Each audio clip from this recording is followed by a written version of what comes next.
राज्य कक्षाना गृहमंत्री हर्ष संघवी द्वारा सूरत शहर में राज्यનું સૌપ્રથમ એન્ટી નાર્કોટિક્સ યુનિટ શરૂ કરાયું છે। તેમણે કહ્યું હતું કે રાજ્યભરમાં ખૂબ મોટા પ્રમાણમાં માદક પદાર્થો ઝડપાઈ રહ્યા છે અને યુવાનો નશીલા પદાર્થોના રવાડે ચઢીને પોતાનું જીવન અંધારામાં ધકેલી રહ્યા છે।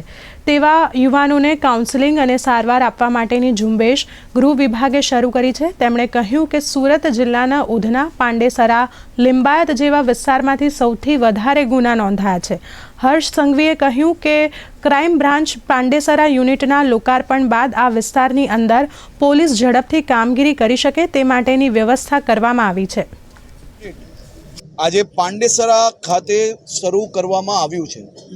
સુરત શહેરની ક્રાઇમ પેટર્ન જોઈએ તો ઉધના, પાંડેસરા, લિંબાયત અને સચિન પોલીસ સ્ટેશનમાં સુરત શહેરના 40% વધારે ક્રાઇમો અહીંયા બનતા હોય છે।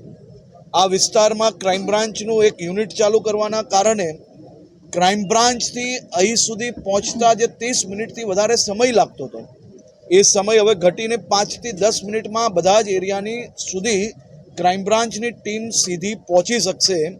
આ પ્રયાસ થકી મને વિશ્વાસ છે કે આવનારા દિવસોમાં અહીં બનતા ક્રાઇમો ઉપર કંટ્રોલ કરવામાં સુરત શહેર પોલીસને જરૂરથી સફળતા પ્રાપ્ત થશે।